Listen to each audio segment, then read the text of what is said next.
Welcome back, fans, to the EUSCC. Mifflin just told me we're on match number 2, so it must be true. I have to believe Miff and everything he says. Match number 2 Is that true? of the day here. Best of 3. Okay.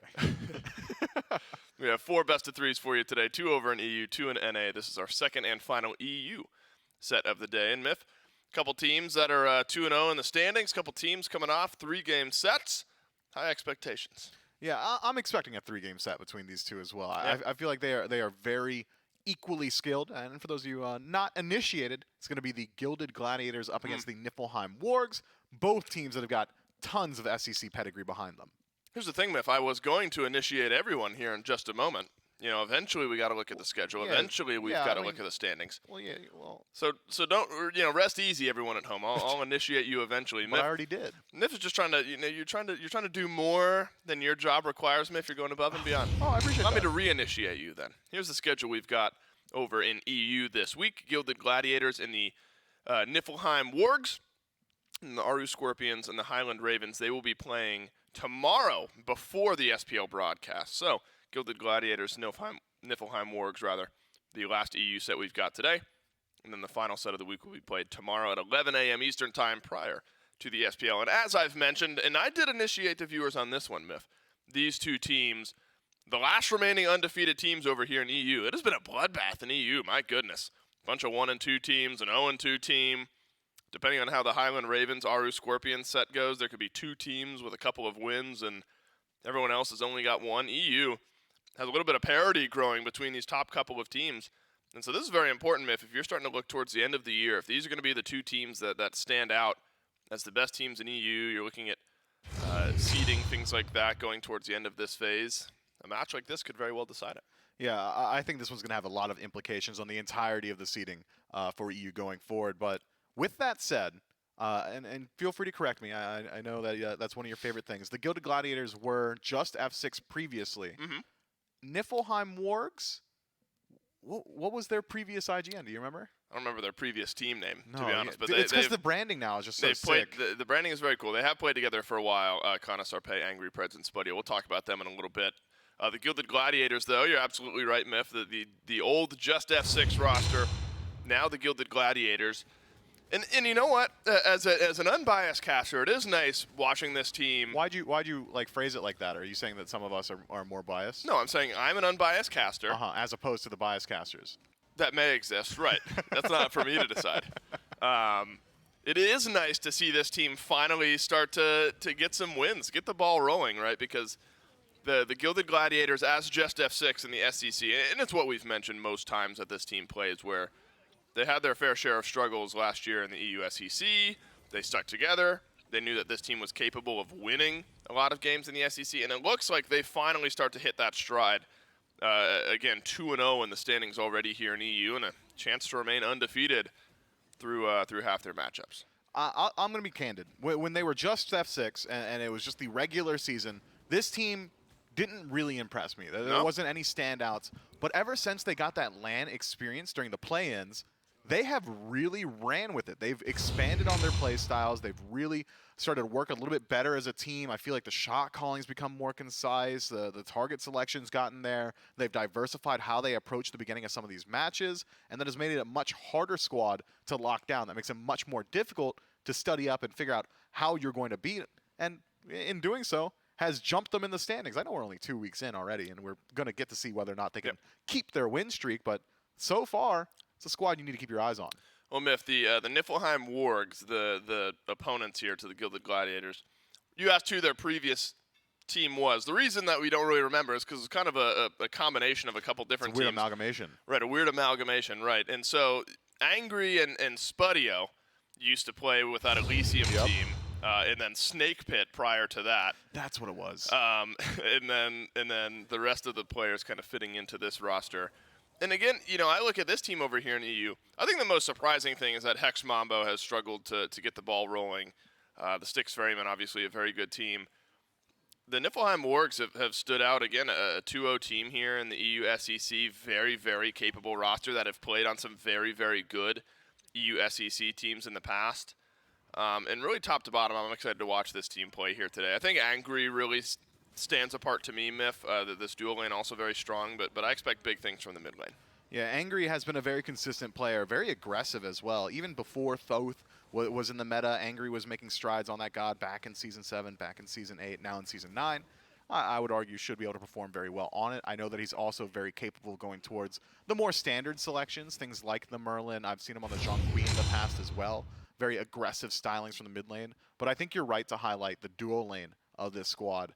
Preds and Spudio, there's a reason they were on Elysium. They were dominant. Yep. And, well, I think they have continued to do so. Whether or not they're able to continue to do so now up against the other top-seeded team, well, that's yet to be seen. And, of course, Kana and Sarpei were on that Pandemonium roster for a little while there, Miff. So another very capable team over in the EU SEC.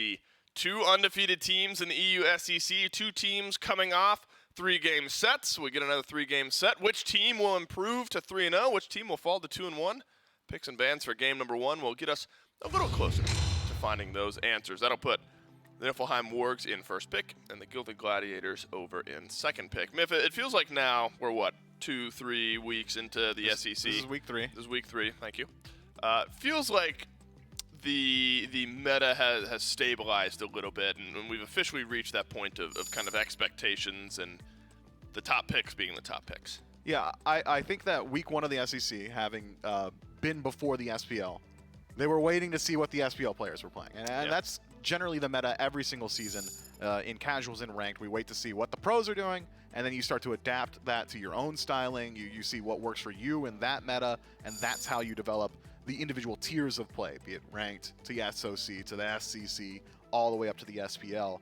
And the SEC have done so pretty quickly, I'd argue, and they were pretty close to exactly what the SPL were doing beforehand as well. It's been a lot of aggressive selections out of the soul lane, things like the Bastet, like the Kleena, generally slightly more unorthodox Guardians, supports for the most part. We're seeing a whole lot of mages. I'm talking about the Noxes, the ESETs, and that's generally been adapted by the SEC in both North America and EU. And then generalized just other picks that have been very consistently plug and play, like the Kepri that's already been banned out by the Gladiators, or even on the other side, the Daji, which has proven to be a very consistent beads burning tool. Yeah, and the Soul is maybe the standout here as one of the more unique bans, but when you consider banning it against Toddy, who is one of the best Soul players in the EU SEC, makes some sense, something that other teams have leaned into as well. I think it was 60% that Soul has been banned out. Thoth, all right, first pick to start off here for the Niflheim Wargs. No surprise there because of how controlling that pick is over in the mid lane. And then Fafnir and Fenrir, that'll be fun to cast, end up being picks 1 and 2 for the Gilded Gladiators.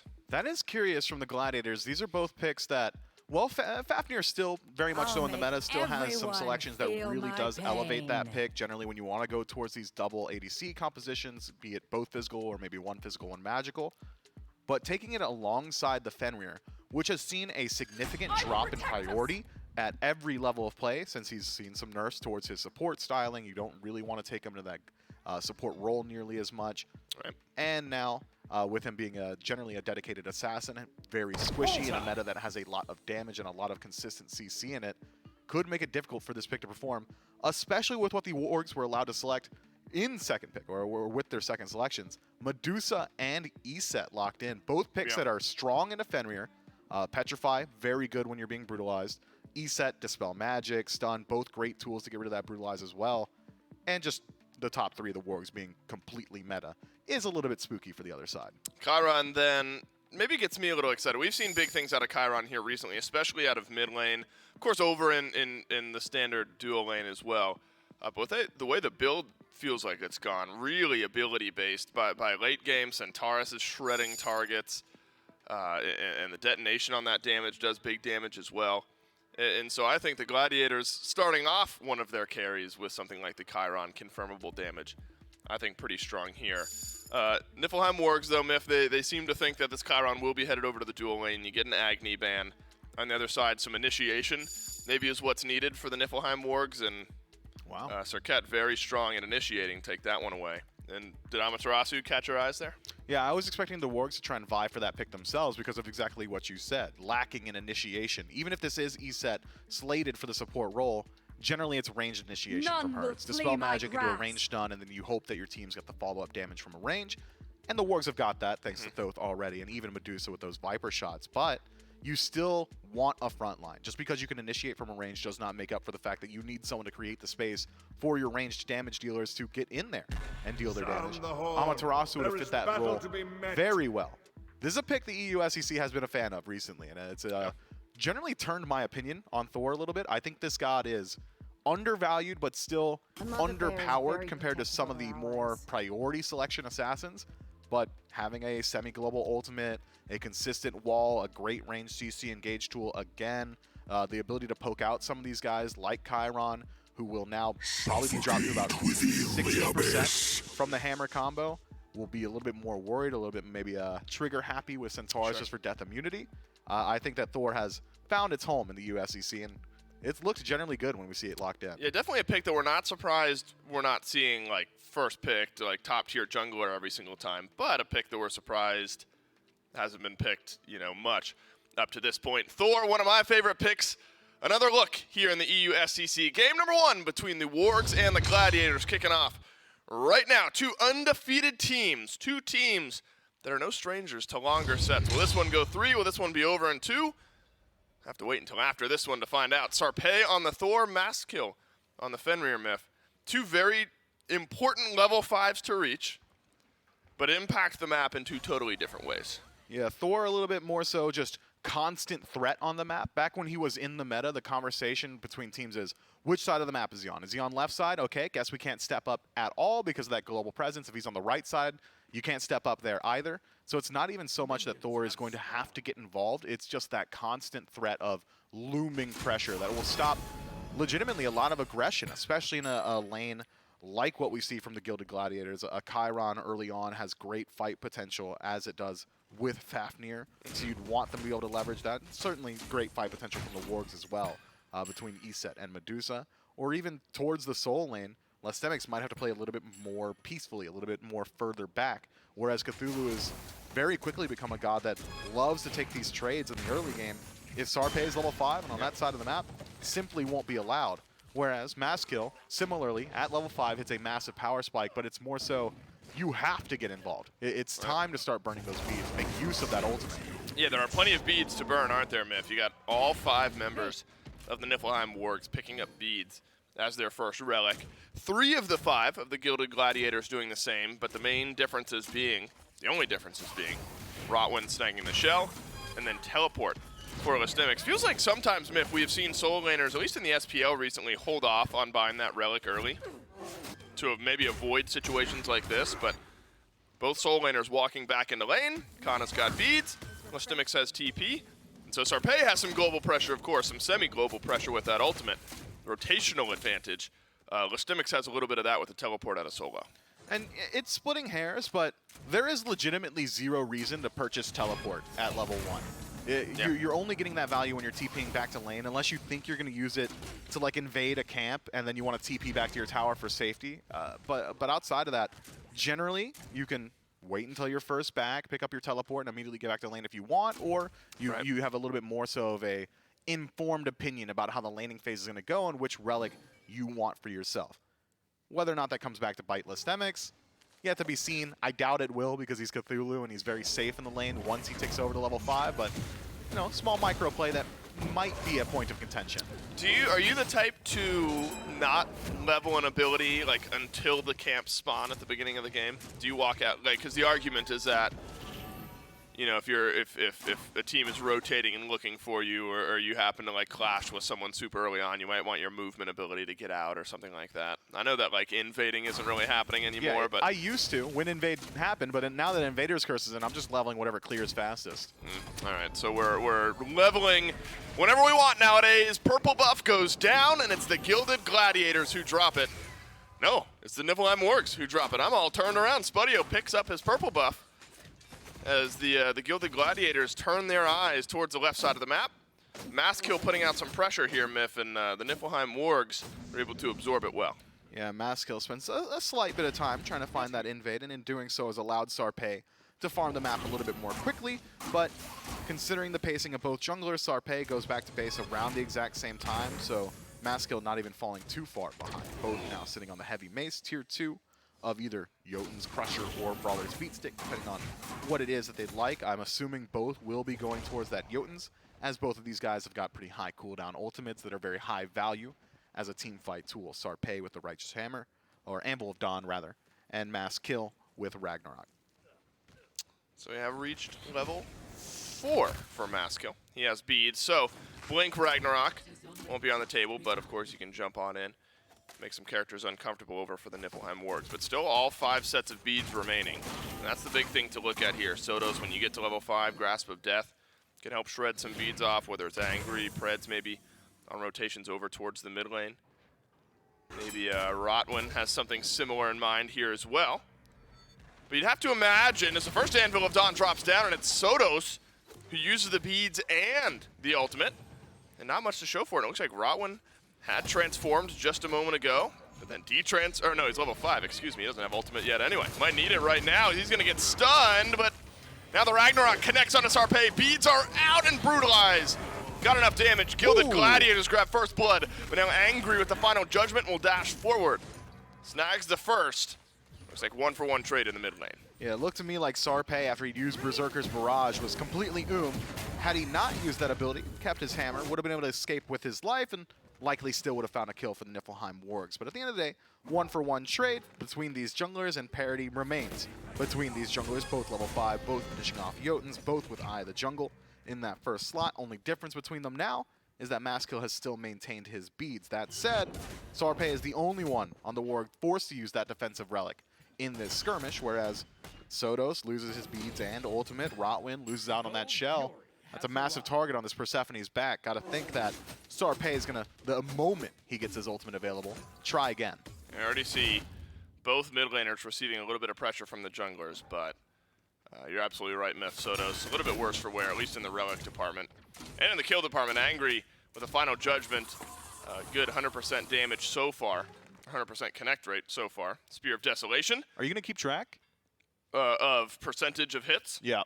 If they happen on screen, I will do my best. If it's a collat, does it get like double credit? No. Okay. That's the ultimate that hit. Yep. And so it remains, 2 for 2 at that point. It's purely not number of people that Angry hits, but well, it's the 2 number for 1 actually.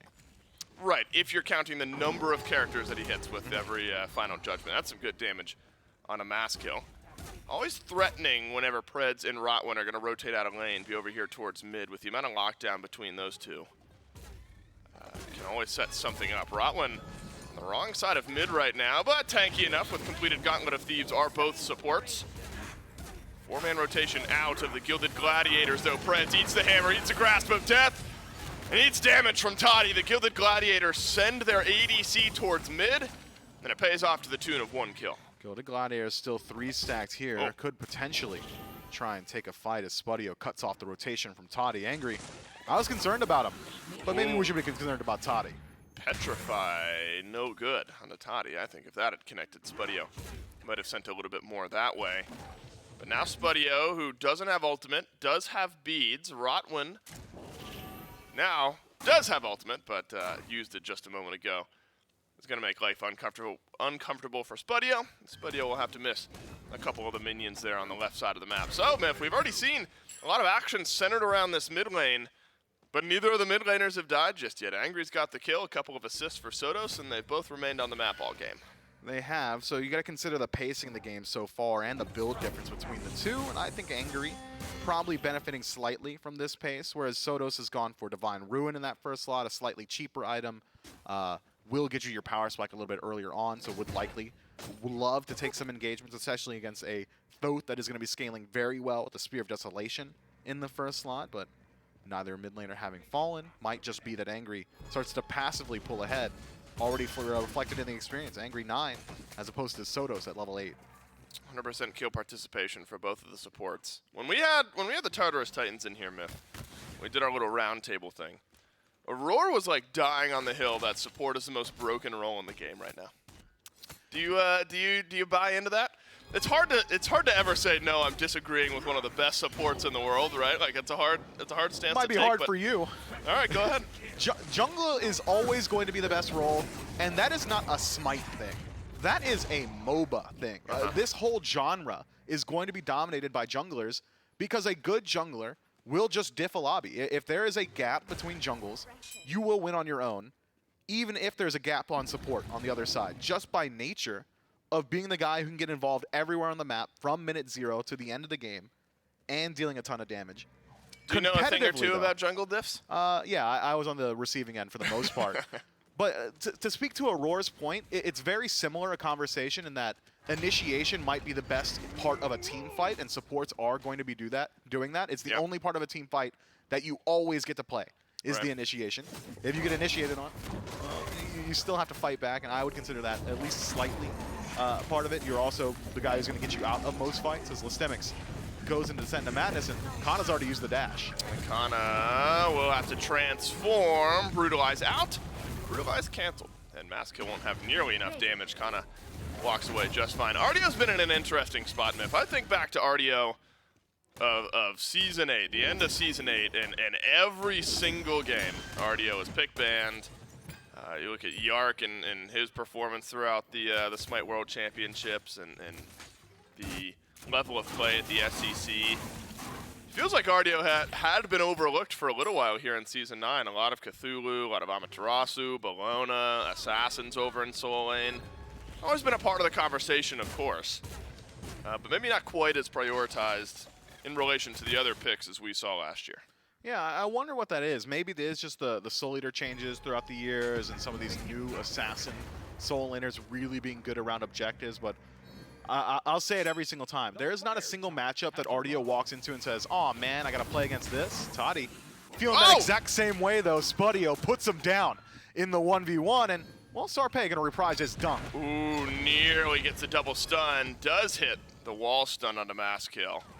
And a little poke damage from the hammer. But Mass Kill will walk out just fine. Never a good indicator for the health of a lane when Spudio, in this specific game, when Spudio is able to solo kill Toddy. Just like that. That guy's got death immunity, he just didn't use it. Yeah, right. Yeah, difference in the builds here, Myth. Transcendence now fully stacked for Toddy, plus Crusher completed. I have to imagine Spudio's got enough money to head on back, and what has been standard is Crusher into Aussie.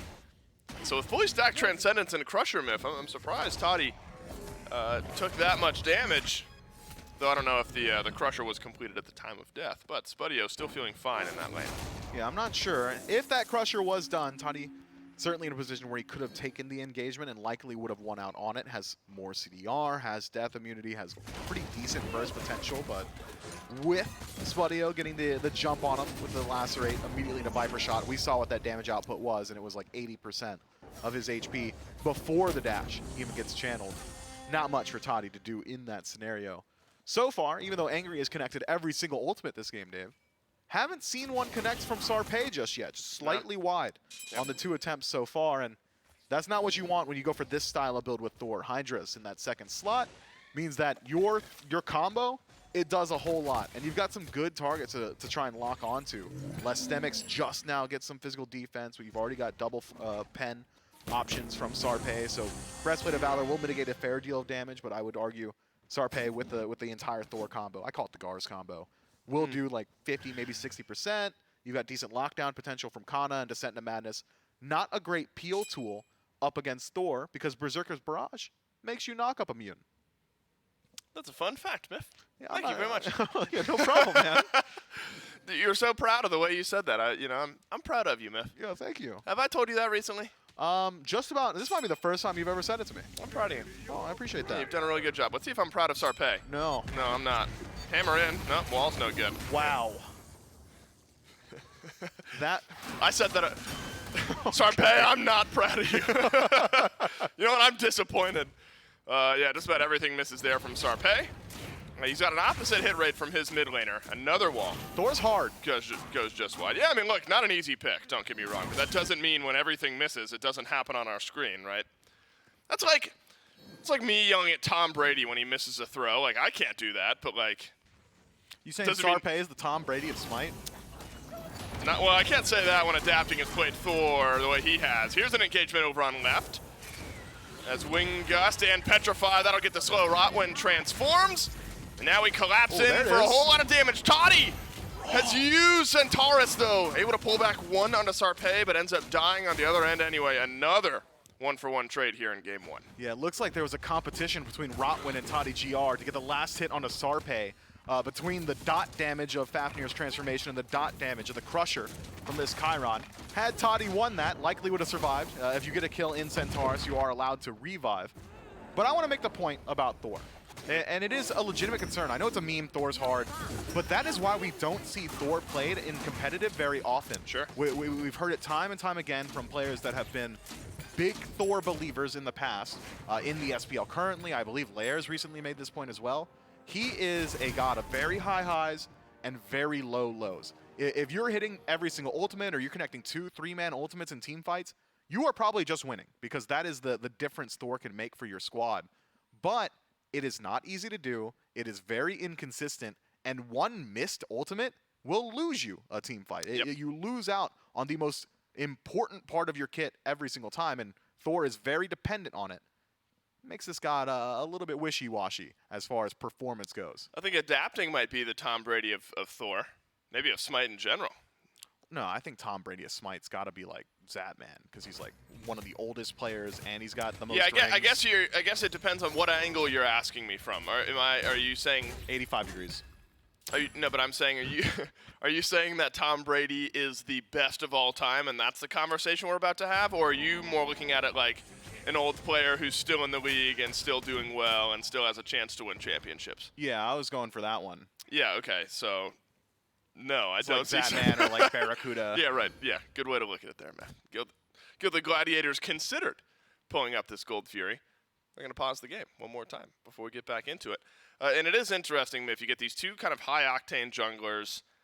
Everyone's got beads on one side. It's the Wargs. The Gladiators still searching to get some of that jungle presence. We've seen some scrapping around mid where you kind of have to fight.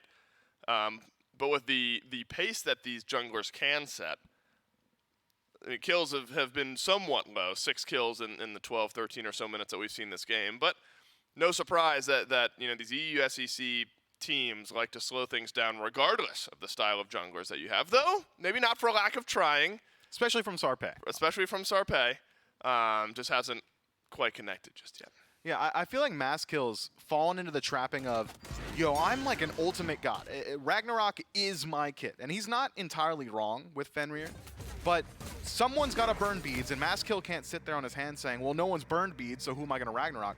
If no one's doing it, you got to do it. You got to be the guy. And so far, have not seen him very willing to throw out the Ragnarok. Seems like he's more so holding on to it as a defensive tool, which could make some sense with the build that he's elected to go for. Stone-cutting sword in the second slot, an item that we don't see a whole lot of anymore. Still incredibly strong, though. Has like massive infusion of power. Gives you movement speed, which I would argue is probably the most important stat in the game for the most part. Full stop.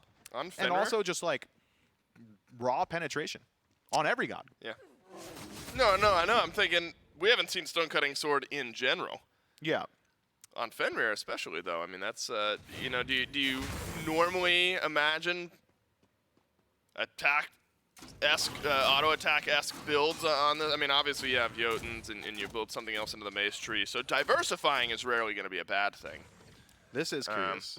The build is made, I thought it was going to be Crusher in the third slot, but yeah, Fenrir auto attack is incredibly strong because of Seething Howl. Right. The second ability infusing your auto attacks with additional lifesteal and just straight up offering up a lot more power to you. But had he gone Crusher, he would have got to double dip on the Stone Cutting Sword passive, which is every auto attack you land. It's essentially just like a melee Executioner's, simplified terms. He would have got some attack speed. He would be able to double dip on that power infusion on his auto attacks. It's not just auto attacks, by the way. Seething Howl just straight up gives you more power as a character. But in going for Brawler's Beatstick, now he's got 2 ability-based items, Jotun's Wrath and Brawler's. Right. And 1 dedicated auto attack item that does not afford you any attack speed, which is very curious. Yeah, we'll see how Maskill leverages this build as the game goes on. On the flip side, Sarpe has been pretty obvious with his build, Jotuns into hi-rez. We'll see what that third item ends up completing into. No shot it's Runeforged, right? I was going to say, I have a couple guesses. No shot because he's missing everything anyway. Okay.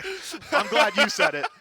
So here's the thing about Runeforge. You need to apply the CC for the damage to boost up. We're BMing a little bit here. There was one forgettable moment from Sarpe. Well, we haven't seen an ultimate land.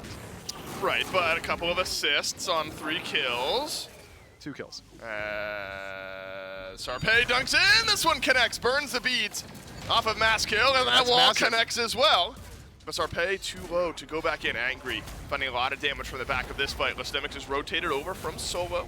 The Set into Madness is out as Rotwin walking into a lot of damage. That's big ultimate out of Soto's circle of protection. That's going to be great here for the Niflheim Wargs. Look at Kana on the back line of this fight, though, reinitiating this fight far from over. Final Judgment, that one's good. Angry keeps his streak alive, but as we so often see, gets traded out. Massive rotation on the backside from Sarpe. Sarpe puts a lot of damage in, but has to use his beads to escape the scenario. Kana, who's been in the back line the entire time, will not leave. Dash fort, just a claw at the back of Lestemics, but that should spell the end of this engagement. Angry just does not miss, and neither is Sarpe in this fight. Soto's one shot away from dead, but this game is allergic to having any lopsided trades. Everything getting traded out 1 for 1 at some point. Gold, pretty even.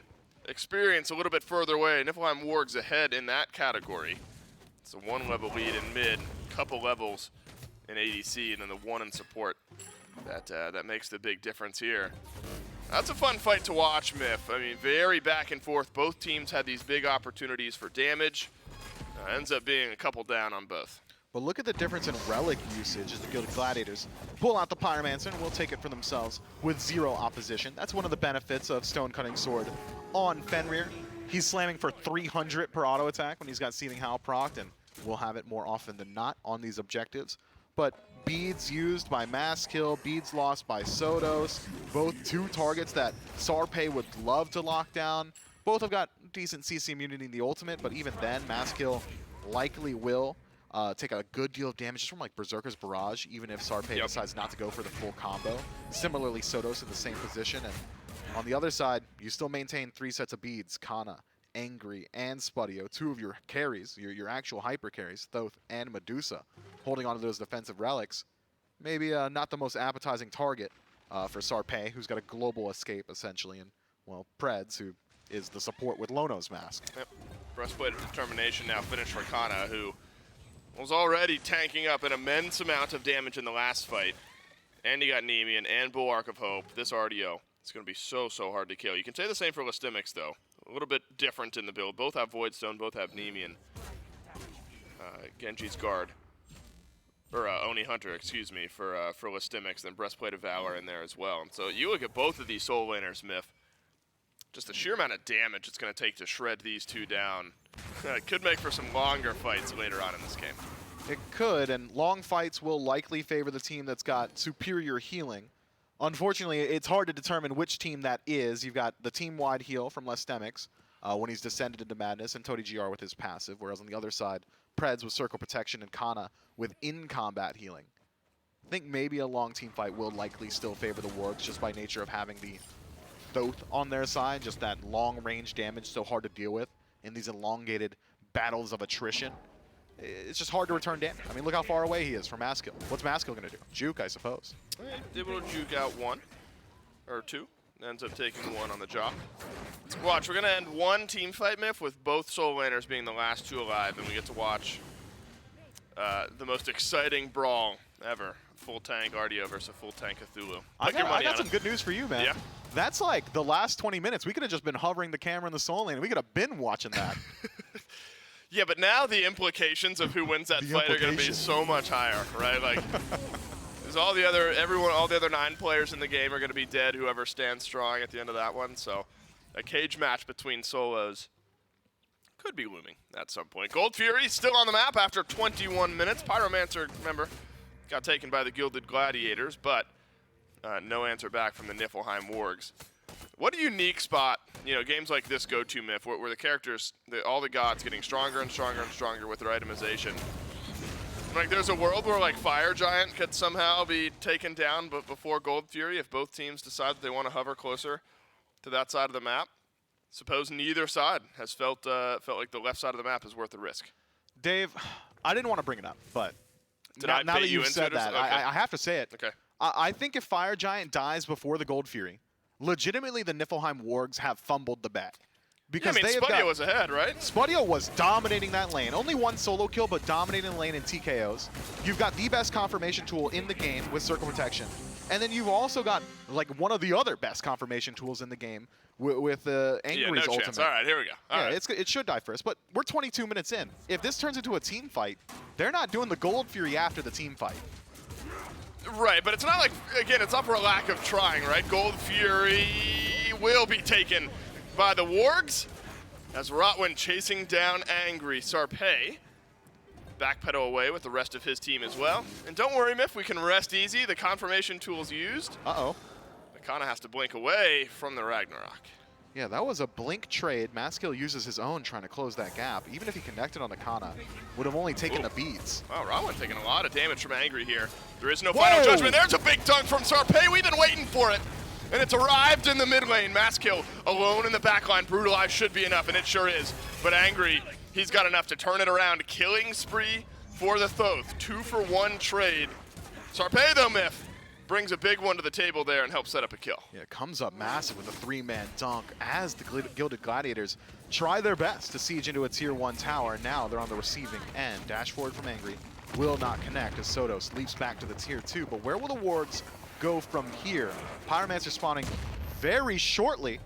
Oh, that was Sodos, Aegis. yeah, he had to use it. I'm not certain that hit, but even just the threat of it, no leap available. Angry able to force out a defensive relic and a massive one from Sodos. That's a massive loss altogether. I mean, look at the relics on the Gilded Gladiators holistically. Just about everything down. Teleport and Shell, the only ones remaining. Abysmal status for the Gilded Gladiators. Okana still somewhat low here. Listimix was able to go back and reset. So the Gilded Gladiators will now hover around the FG. Still getting to that point, or we have officially arrived at that point in the game a few minutes ago, Miff, where Fire Giant was under threat. And now definitely, and it looks like the style of game where you know you're getting a lot of these big fights breaking out, but only 1 or 2 members of each team dying in any of the instances. That 2-for-1 trade in mid was the first time we saw a lopsided trade in all 24 minutes of this game. So the Fire Giant fights will certainly be a lot of fun to watch here moving forward. I was wondering why Angry's doing so much damage. Obviously, you got double flat pen, then Charon's coin completed. Bit of a different mindset, though, Miff, from Sodos, with Divine Ruin into Chronos Pendant for a little extra CDR. But then Obshard and Soul Reaver both fully completed now, as the Gilded Gladiators mid laner, despite being a little further down on the damage charts, well underway in a very strong build. Yeah, Sodos chose a build that takes a little while to wind up, but now that he's finished up that Obsidian Shard specifically, that's when the build really starts to hit its fruition. That said, to get value from Chronos Pendant, you gotta survive the initial engagement, and so far, Sodos has been one of the first members to fall in the majority of these fights. Yeah, it's been pushed out. Angry from point-blank range, has to use the beads. Final Judgment flies in. And that's a pick onto Maskill. Listimix into the back line. He goes dunk. Won't buy you a stun this time around. Circle Protection goes through right into the grasp of death, and that gives the Niflheim Wargs a second win in this fight. Nice stun on Sodos. But again, a 1 for none. And the Niflheim Wargs, Miff, despite the one-man advantage, backpedal away from the Descent into Madness and won't look for a reinitiation. You know, one of the age-old classic matchups, Dave, was E-Set up against Poseidon. You just drop Circle Protection on yourself every single time Poseidon would target you, and you survive the Kraken, and then full heal it. And then that's just like full charge. Yeah, like immediately full charged, and you're getting the damage mitigation. And we're seeing shades of that here. Every single time Sodos connects a Grasp of Death, it's been 4 or 5-man Grasp of Death. They've been good. Doesn't matter. Circle Protection's there, heals them up, mitigates all the damage. Well, Rotwin blinked on, but the transformation will buy him some time. But time has run out. Angry, another kill here in game number 1, 4-0-3 on the Thoth. Fire Giant still stands. Rotwin now dead for 35 seconds as Maskill is respawned, making his way back over towards right. Fire Giant is burning slow, though. Spadio has not gone for a crit-style build. Instead, more so about tank shred. And oh my God, Fire Giant's tanky. It's taking so long. Kana has got to use the bead. Sarpé is dunked into the back. A jungle 1v1. Not going one way or another. Yeah, it is. Maskill. He's got enough to get the kill onto Sarpé. And the Niflheim Wargs, despite a one-man advantage, split up this fight. And now they are the ones on the back foot as Rotwin will respawn and give a 5v4 to the Gladiators. Yeah, you need Angry, Spadio, and maybe even Sarpé, all on the Fire Giant if you want to be able to do it in a timely manner. What was that, 15 seconds dedicated to the Fire Giant with 0 opposition and Spudio just has not got the damage for it just yet.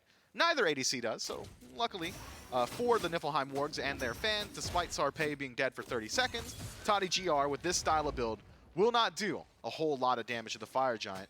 So, as long as the Wargs can at least show up and slow him down, I think Sarpei will be here in time for the fight. Stimmix takes half of his HP and damage. A lot of that from Angry. Petrify, it's huge from the Wargs Hunter, but Preds is being whittled away. The last shot of Centaurus doesn't get it done, but Toddy will gallop on forward and help out with Stimmix in knocking down the first kill of the fight, and we have seen this story for 27 straight minutes. One pick and done, and the Gilded Gladiators head back to the FG. Yeah, and the same issue. They can't burn it. There's literally no burn potential on either of these teams, so the Gilded Gladiators decide to leave. Maskill will find himself some separation for the team, though. Tier 1 tower over to the Chaos team as Sarpei rejoins the land of the living, has his ultimate available, but will not be forced to use it as the Gilded Gladiators have reset the Fire Giant entirely. If it's going to go either way, it's going to have to be like a 2-for-0 trade, man. It's got to be more than just one. Yeah, neither team comfortable with the damage pacing that they're able to output, depending on the team member who ends up dying. You know, supports have been the ones being picked here recently, and it doesn't necessarily help out one way or another outside of losing some initiation on the other side. Primal Fury will help the Gilded Gladiators. This one will go down somewhat quietly. Pyromancer is going to respawn here at some point. And so we've seen these little scraps break out over the FG. Curious to see what these teams do around the Pyro. You know what I'm most interested in is that it is likely that it's going to be an enhanced Fire Giant for the first Fire Giant to go down, so whoever picks it up, assuming that it's a clean fight. Well, it took 25 to get the Gold Fury myth. I'm not surprised that the first FG is enhanced. Okay, fair enough. But considering I had already assumed that the first team to pick up Fire Giant will have cleanly won the team fight by nature of having 0 burn, I think this enhanced Fire Giant, and it will be enhanced, we're 29 minutes in, no way it dies in the next 50 seconds. I think even a full concerted 5-man effort wouldn't kill it in the next 50 seconds. From either team. If both teams are hitting the FG together for 50 seconds. No way. Mass kill's like an auto attack Fenrir. It'll be fine. It'll be fine. The Gilded Gladiators have got better burn than the Niflheim Wargs, but the Wargs have got superior confirmation. Whoever gets this Fire Giant very well just wins the game off of it. Yep. No backdoor protections. Even though there are a ton of towers still available, respawns are very long at this point. Not sure about that wall from Sarpei. Just uses it so he can clear the wave. I mean, he's zoned out Maskill, and Maskill has Blink, so maybe a good moment there if Sarpei wanted to immediately initiate, where Sarpei can then rotate over with Anvil of Dawn, which was the attempt. That is scary moments for Angry, who dashed forward. Rotwin connects with Sarpei on the stun, and hammer on out from the Wargs. And I think, Miff, both these teams probably agree with you that the first Fire Giant gets you very, very close to winning the game, just by nature of how the fight will have to break out. It's probably why you see things slow down just a little bit down the stretch. Pyromancer got confirmed just a moment ago by the Wargs while all that zoning was happening. Preds avoids a stun, which might have required beads to be burnt. Kana takes a stun, though, on the other side. That's Ragnarok onto the RDO. Beads get used, double stun, and out we go. Yeah, that's a great play. If the fight is going to be this long, if you're going to have this much trepidation from both teams, any small win you can pick up is massive. And we've seen now that despite Kana being so tanky in the build, not tanky enough to deal with that damage output. What was that? Just Toddy GR and auto attack and like 2 abilities drops down Kana to about 50%. He's able to resustain it, but if he can bleed, he can die. And the Gladiators know now he can bleed, and he doesn't have CC immunity. And Fire Giant was started. It is enhanced, Smith. Don't worry, rest easy. Enhanced Fire Giant is the answer here. There's initiation on the back line as Spudio takes a lot of damage from Centaurus, and Stimmix has taken legitimately no damage at the start of this fight, whereas Kana has got to run. A nice wall from Sarpei reroutes the Gilded Gladiators on their way back around the right side of this initiation. 4-man knockup from Stimmix. Is that enough to finally burn down one of these targets? Doesn't look like it, not just yet, but a jump in on a Spudio, but Spudio has got the damage and turns it around on a Maskill. Then now from range, Angry wailing away on the Gilded Gladiators, and wouldn't you guess it, Miff, for now, it's a 2-for-2, but the Niflheim Wargs got more legs in this fight. Sarpei buys his time, and And 4 now down for the Gilded Gladiators. The Gilded Gladiators spent a whole lot of time chasing out the Niflheim Wargs, but they were not looking at the threat, not even once. Angry allowed a free cast the entire time, and I thought that free cast gets a free kill. Sotos forced to use the leap. Preds nearby should have the CC. You would think. That's a relic out. Sotos will knock Preds in the face with the ultimate, and Angry will do the same. Delayed deicide, and the Gilded Gladiators lose all 5. The Niflheim Wargs myth. They don't have their Medusa. And it looks like we'll have to wait at least for the next 8 seconds. Though, the respawn timer on Sotos is a little long. There will be a 4v5 advantage for about 30 seconds by the time the Wargs regroup over on right. Yeah, and the last time we saw 15 seconds left alone with the Fire Giant, 30% of it got burned away in that amount of time. I will not make a qualifier statement on whether or not that's great or bad. The Gilded Gladiators, that is a simple fact. Yeah, it's simply just stating what happened. The Gilded Gladiators now 4 stacked, only 20 seconds left on Sotos. It takes about 10 seconds to walk from base to the Fire Giant, so maybe a 30-second window. Have you timed that? For the Niflheim Wargs. I have, actually. Is that actually like a player thing? Like you generally have a good idea of that? Yeah, I mean, you generally just know how long it's going to take you to get somewhere. Fire Giant started by the Niflheim Wargs. Soto's still 5 seconds away from respawning, which means 15 seconds away from being in the fight. Toddy, dunked on, has to use the Aegis, won't die just yet. Split fight. But into the Centaurus, he will fall eventually on the back end. Nice knock up on a Spudio as Maskill has turned around 1. It is a split fight. You've sent 2 to kill the ADC, which means you've left your team at odd numbers on the other side. Listimics is the last alive remaining on right as Sotos desperately running back from base. And the Cthulhu will burn. It's a good grasp of death, but not good enough. Triple kill for Sarpe, who has turned his game around. Went into that fight 3-5-6. Now ends the fight 6-5-6. Should finally be a Fire Giant for the Niflheim Wargs. Should be. Give him a little bit of time, though. It's going to take exactly that. But with no opposition, got to think it'll fall eventually. And the Gilded Gladiators just get caught out on the initiation there. Sarpe has really stepped up his Thor gameplay throughout the course of the last 20 or so minutes, has been landing those ultimates very consistently, and I'm sure Toddy GR will tell you it's been very annoying for him, especially in that fight, getting dropped down to 10% before he's even allowed to fight back. Beats one up until he was dead, and then he does eventually die, even despite having some death immunity from Centaurus. Meanwhile, in the backline, the Gilded Gladiators have Listemics locking down 4 members the entire time. Gets a fully channeled Descent into Madness, just not enough damage around him to care. He ends that Descent into Madness at full HP, surrounded by the corpses of his allies. Not much he could have done different. He landed his knockups, he pressed the heal button. That's all the Cthulhu was able to afford his squad there. Maskill at least able to pick up a kill on a Spudio inside the circle protection at that. Maybe a late pop from Preds or that Lono's Mask mitigating some of that healing does cost Spudio his life. But at the end of the day, finally, some separation in this one. And the Niflheim Wargs, enhanced Fire Giant on 4. Unfortunately for them, not their ADC, so he will have to contend with backdoor protections on these towers. Maybe the most valuable member of the Wargs to have that objective, but still will certainly burn relatively quickly, especially if nobody from the Gilded Gladiators shows up to defend, even a soft defense. Yeah, this tier 2 is going to go down for free. The Niflheim Wargs. Angry has just put on an absolute display on this, though. 7-0-8, 32,000 damage. That's a lot. Compared to the 21,000 of Spudio, who is the next highest. And I think Spudio deserves some props, and the relic usage from Preds deserves some props, keeping Spudio alive in that last fight enough time to at least grab 1 kill. But Angry, whether it's by his own positioning or frontline separation or some combination of the two, has just free casted what feels like this entire game. And so the Gladiators, they're fighting in at like half HP in some of these fights, it feels like. Look at Angry. I mean, he can just backpedal here. Listimics gonna walk forward, and the Thoth can just back right on up. Up in the air. Go Sarpe. He won't go in. Oh, he went back. He went the opposite direction. Final Judgment charged, but looks like the Gilded Gladiators have bought some time on left as Sarpe is going to push down mid lane. Yeah, that tier 2 will fall. Maskill won the last 1v1 up against Sarpe, so it's not a completely foregone cause in the 1v1 in mid 4v4 on the left side of the map.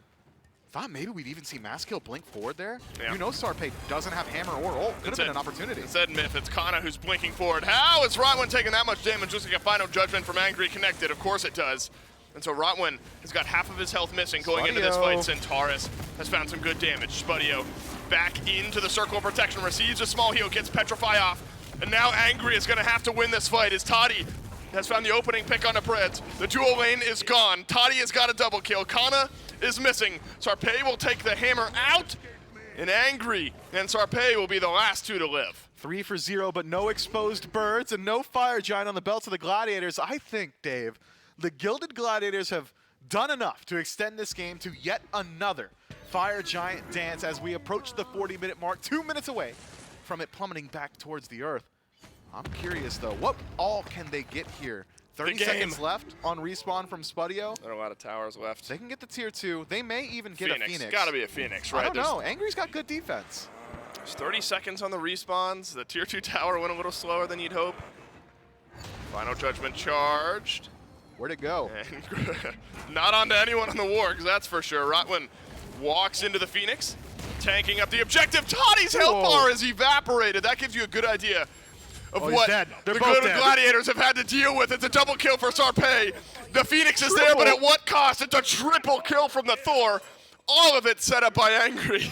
And the tug of war continues. Now 3 members of the Gilded Gladiators dead for a minute. The thick plottins, Dave, as we approach the 40-minute mark.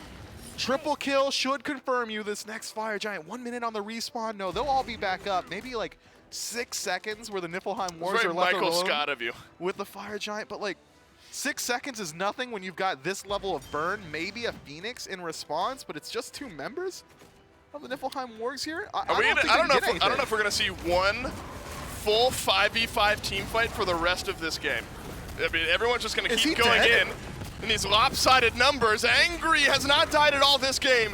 Listimics would love to change that. Final Judgment on the back end of a knockup gets canceled, but now Listimics able to back away. Final Judgment, a rare miss. Sarpei into the sky and down he crashes. Listimics ends up falling to Kana.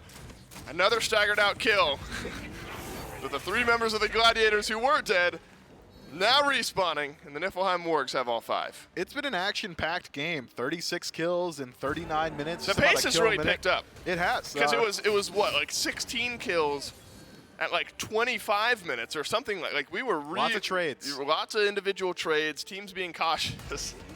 Now we just got a whole bunch of multi-kills when trying to siege Phoenixes. And so far, I would argue still in a good position are the Niflheim Wargs. The only separation on map state is the mid Phoenix down for the Gilded Gladiators, whereas the Niflheim Wargs have lost the left. That'll respawn shortly. That said, not a great push from Sarpei there. Lets the Fireman Wave back in towards the base. The Gilded Gladiators in a position to take the Primal Fury. As long as Rotwin stays on this side of the map, we've seen not a whole lot of burn from the Wargs. Maybe he can slow him down. Look at this call from the Gladiators. As you're highlighting, Miff. They're not going for it, are they? With how long it took to like burn a Phoenix? Surely not. Yeah, no shot. Yeah, you wouldn't think. But they stepped on a ward, I believe, so but the that's a backup. Pull off of the FG, but now Sarpei is on an awkward side of this fight. Everyone should be able to rejoin their team in just a moment. Rotwin takes some of the lockdown that Preds is throwing out, but will end up jumping away. Emperor's Armor for Rotwin, Miff. That'll help with some sieges later on in this game if we get there. They need that help. Yeah, they need it a little bit. We are effectively all dead even here. It's just that last cloak for Rotwin that hasn't been completed as far as builds go. Everyone else's starter items and builds are finished. So forget what you heard about gold leads and XP leads. We are dead even. 40, nearly 41 minutes into game number 1 as we head back to the Enhanced Fire Giant. Neither team pulled it out just yet. The Gilded Gladiators will be privy to Sarpei's positioning, and it's a semi-global ultimate. It's not a true global ultimate for Thor, so it will take a little while for him to rotate over towards this team fight. Could be an opportunity to get in. Rotwin has been living dangerously. Angry, undying, 7-0-11, but now being chased down by Listimics. Centaurus has been used. Jump over the wall by Mass Kill.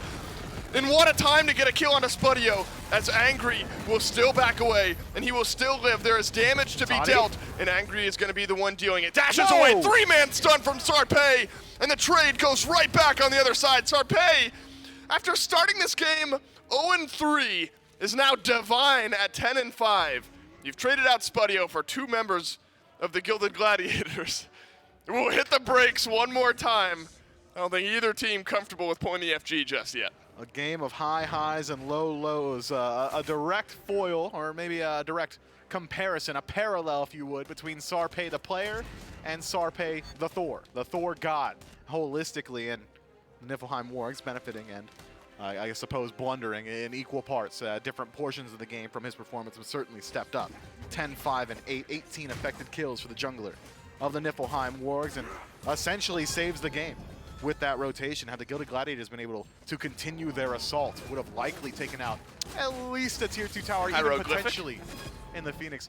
I'm glad you bring up, though, I guess tangentially there, Angry changes that whole fight himself when he lands the ultimate onto Toddy GR. He was not allowed to continue aggressing, and in stopping the Chiron from moving forward, Lestemix doesn't get that memo, I suppose, keeps pushing into that tier 2 tower on the right-hand side, baits his teammate forward and creates the situation where Sarpe can rotate in with that ultimate and make these massive plays.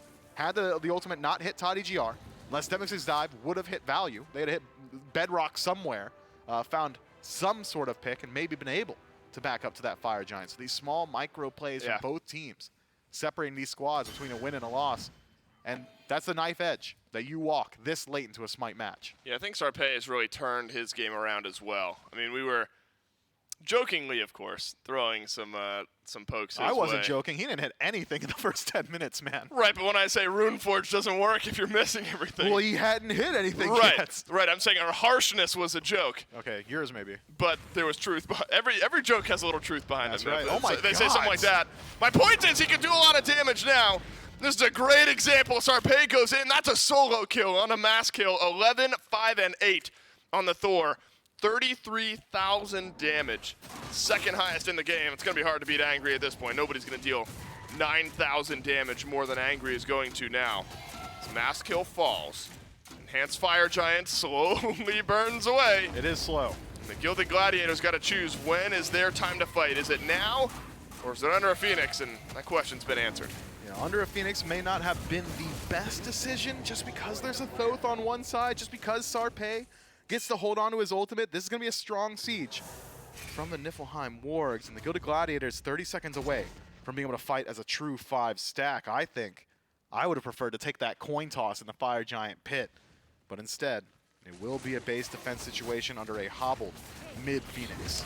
Mid-Phoenix, half HP, Angry, full HP. As he has been a lot of this game, Sotos is dunked into the back by Sarpe. Another stun, this time on a Rotwin. Grasp of Death is over. Sarpe is low though, as Rotwin transforms. The Titan being looked at by the Niflheim Wargs, and in 45 minutes, the Wargs will walk into the Titan room. They'll take a lot of damage, but they will deal enough, and the Wargs take game 1 in 45 minutes. So there was the concern. The Gilded Gladiators crumble in a base defense situation against an enhanced Fire Giant 45 minutes into game 1 of a 3-game set.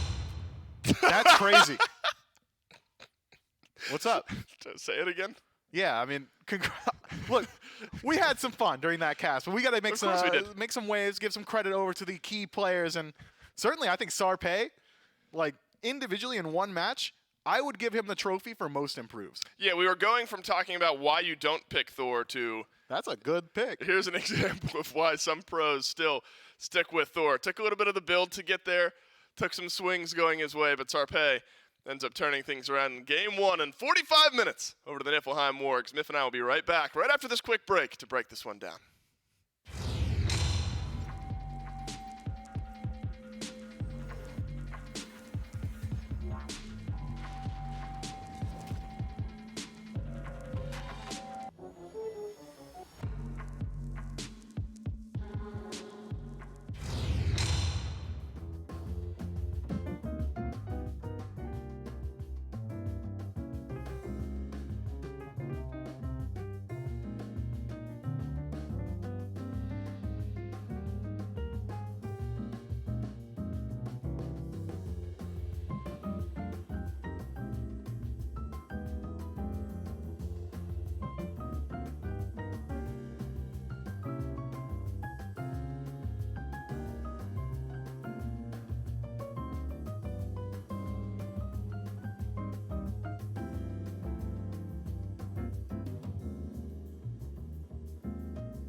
What an absolute movie of a game number 1 was between the Niflheim.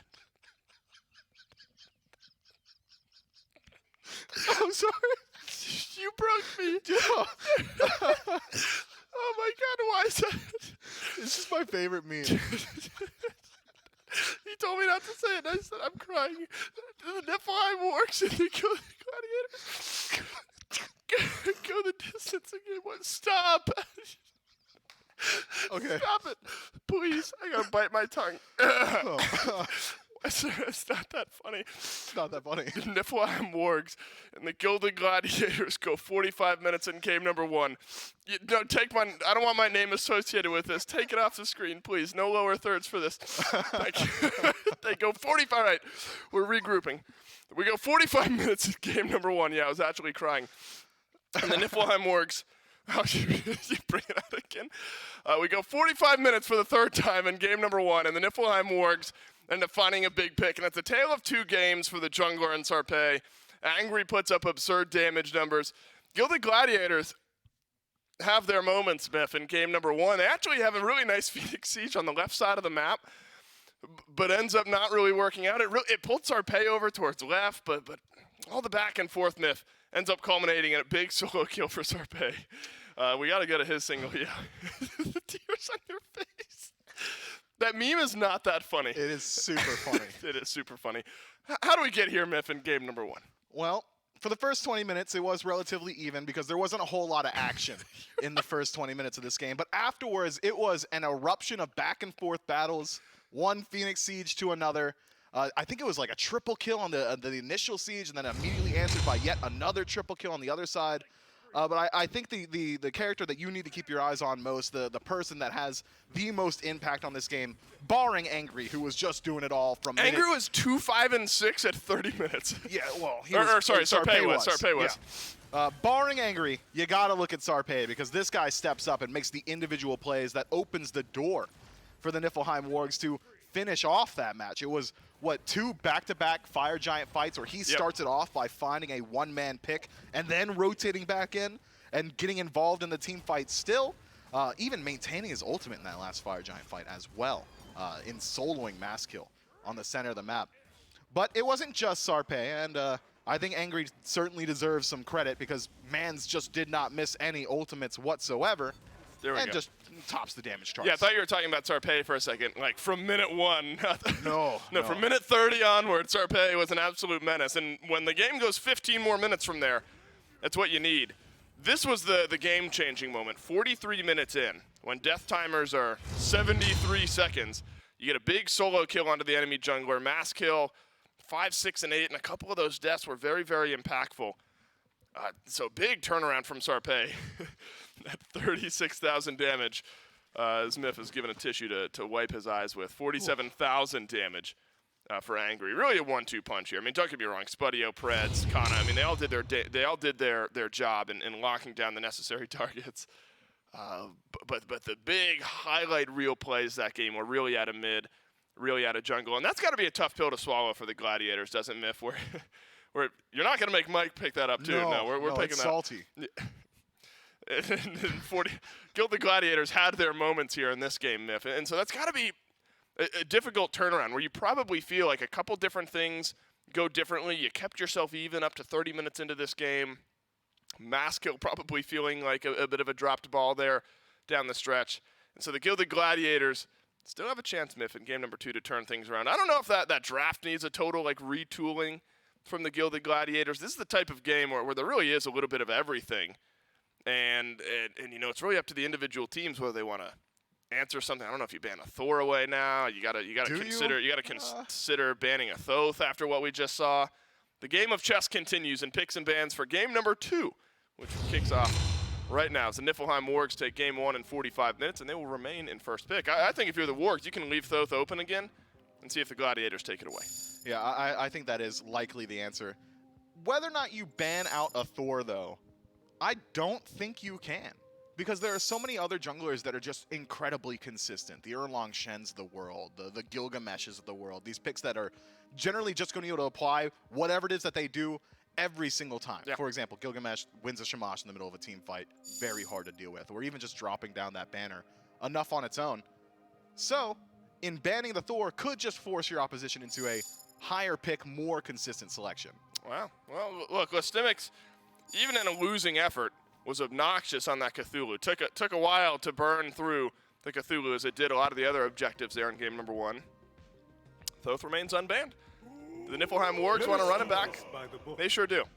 Are you surprised that the Gladiators don't ban out Thor here, Myth? I mean, if you're, I guess, picking Thoth first, maybe you can now adapt your pick ban strategy and try to get onto this Thoth more consistently.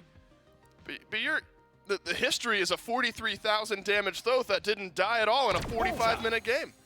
And you're going to pick 2 of the same picks. Are you surprised with the way the Gladiators are prioritized? 100%. I was surprised the first time. And now with data on how Game 1 went, I am equally, if not more surprised in a Game 2 going back towards the Fafnir and the Sword slot. And the Chiron as well, especially considering some of the selections that are still available. I'm similarly surprised that the Wargs just don't pick up Medusa again for themselves. Spudio has a great performance in the laning phase, transitions himself very well into the team fight. I suppose maybe a concern that this time the Gladiators, with knowledge of how dominant he was in lane in Game 1, will try and emphasize the duo a little bit more so and takes a safer selection for himself. But so far, it seems to be a salty run back. And you know what? Any game that goes 45 minutes, it's a coin toss. Sure. One different play completely changes the match. So there is some value to both drafts, clearly, if you're able to get to that point. Yeah, but, you know, like the ultimates from Persephone were connecting. But onto everyone but Angry, right? The Thoth can just sit far enough back. Grasp of Death never really connected there in the mid lane outside of maybe a little bit early on.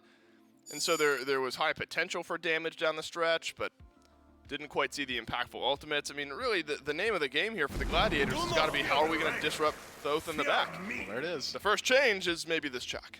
That's one way to get into the back line. If you can get to the Thoth after the initial dash, the rain from Chalk is just so strong in locking down gods that are largely immobile, like Thoth. There are answers built into the game, but answers that Thoth doesn't want to take. Are you buying a Winged Blade on this pick just to avoid that slow? I don't think so. Are you able to survive the Blink giant knock-up CC ultimate that also silences from Chalk consistently? Well, that's yet to be seen. That said, similar front line for the Wargs, the exact same. Just about. Shiva. Literally the same for the Wargs. Ooh. It's great space control, but even more dive now for the Gladiators. So, same draft, but Thor instead of Medusa for the Wargs. Heimdall instead of. Yeah, what did I say, Thor? I got Thor on my mind. Heimdall instead of Medusa. Thanks for the correction there, Myth. And a 2 out of 5 change for the Gilded Gladiators here with Chalk and Shiva. Being the differences, game number 2 kicking off between the Niflheim Wargs and the Gilded Gladiators. 45 minutes in game 1. And these two teams have maybe a similar mindset going into game number 2 here. As Sarpé on the Thor and Maskill on the Chalk ends up being the difference here. And Myth, that is a bit of a difference for Shiva because we have seen this pick in the jungle a couple of times.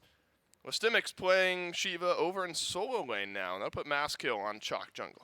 Yeah, I mean, in the solo lane, you're generally going to be able to perform just about as well as any other more aggro solo laner. I like to equate Shiva in solo very much so to things like a Mulan, in that anytime you have the opportunity to take a fight, you are taking that opportunity, especially with some of these enhancements that he gets from being in either the Bliss or Destruction stance. At times, getting additional 25% attack speed from using that second ability means that you're going to win out on the majority of your fights at level 1, at level 2. But up against an Artio, and it's something I said in game 1, and something I'm going to say in the SPL later this week, because we will certainly see that god picked yet again. Not a single bad matchup. And Shiva being as aggressive as he is, you really want to be able to establish a lead in the lane. Well, it looks like, at least for now, the 1-level lead for Listimics kind of able to quickly close that gap. Myth, it's been interesting. Kana gets pulled back in, takes half of the RDO health bar and damage. Now we've seen different mindsets from the junglers both times in this game, where Listimics and Maskill have been duoing up over in solo lane, whereas Sarpé, a little bit more traditional, clears and starts to rotate out throughout the map. Looks like Maskill will do so as well. Might end up crashing with Angry here. No, Angry's able to clear out 2 of 3. And Maskill will snag a quick invade on some of those back camps. So far, similar pacing to what we saw in Game 1. I'd argue, and I said so in Game 1 as well, the Gilded Gladiators likely will have the onus on them to be the initiators of aggression at this portion of the game. We know how well this Wargs draft is going to start scaling into the team fight, and it scales pretty hard in the team fight, specifically not really around the objective burn. But that said, Mass Kill now on this chalk, going to be a much better initiation tool. We'll certainly want to leverage the fact that he's gone towards Blink in that first relic selection as well to get involved and make sure that Angry isn't allowed to free cast for the first 20 minutes like we saw in Game 1, or even close gap onto Preds before he's able to pick up that Lonos mask in the second slot that we saw in the E set. Because she is generally just a mage right now. Even though she's being played in support, no tank stats built in. Yep. Preds did have a lot of good initiation there in game number 1. So Spudio, you know, you mentioned the big difference here for the Wargs and their scaling into team fights later on. I think that's an area where Heimdall can succeed. Good lord. Once that damage is there. How about this from Sarpé? Completely different from how game 1 started, as Sarpé is on the board first, but same story as game 1 as he's traded out kills across the map. A kill happens in mid for the Wargs. Toddy snags at least one kill over on left. A couple more auto attacks would have gotten it done. Spudio made me nervous. Yeah, I thought he was going to TP back in the lane. He did not, and the Gilded Gladiators snagged one on left. Yeah, 1-for-1 trade, and I suppose that's what that much practice on Thor in one match will give you. He is not missing right now. A hammer double tap connects off the root from Angry. You think that was his first game playing Thor? Well, not ever, but right. The first game today, first game in this set. Right. And plenty of time to practice it. He wasn't missing towards the end. Right, it took him just 30 minutes, right, yeah, to warm up a little bit. Hot hands, That's 20 right. minutes. Yeah, feed him, right? Feed Angry, right? That's the perfect combo for the Niflheim Wargs. You get Angry and Sarpé off to a good start after the way that game number 1 ended.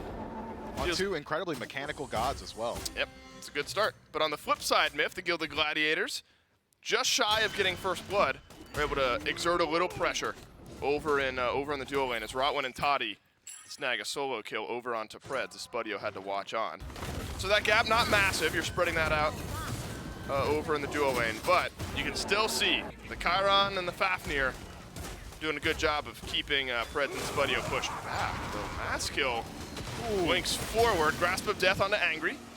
If Maskill had ult there, I think you're looking at a bit of a different fight. Angry does have ult. I don't think he's going to be able to get any of these targets down low enough, but does at least slow down the aggression. Skill has ticked over to level 5, but in using Blink to initiate that fight, will not be able to close gap as easily this time around. Gotta think Angry gonna play cautious. Rotwin transforms, but not much to be found over on the other end. That's just gonna completely push back Spudio and Preds. That's your last real opportunity at level 5 while Spudio and Preds are at level 4. Hold on. So why not send some damage out? I think one more of those Centauruses connects. Spudio is under some real threat, but he'll end up living on. Although this is not unheard of for a Heimdall in lane, Myth. We know that Heimdall can do fine, but going up against a Chiron and a Fafnir, Spudio is always going to have a difficult time early on. Yeah, once he finishes up, Spudio that is, this first item, which will be the Crusher, there's going to be a distinct shift in the lane, and that Toddy GR is going to fall pretty behind in pressure, especially in going towards the Transcendence in the first slot yet again. Means that Spudio will have an attack speed advantage. He's got just harder hits because he throws axes instead of shooting a bow. That's the lore explanation. And even having an aggressive ultimate that he can use. I think that Crusher really will be the difference maker. Oh, Sarpé dunks down over by Rotwin and Sodos. But it was just red buff confirmed. And so now knowing that, the Gilded Gladiators can live a little bit more, or they don't have to live quite as cautiously. Yeah, they can live free. Live free, right? Yeah, die young. Maybe not, with the Anvil of Dawn down. Maskill has now reached level 5, Myth. Blink in 30 seconds.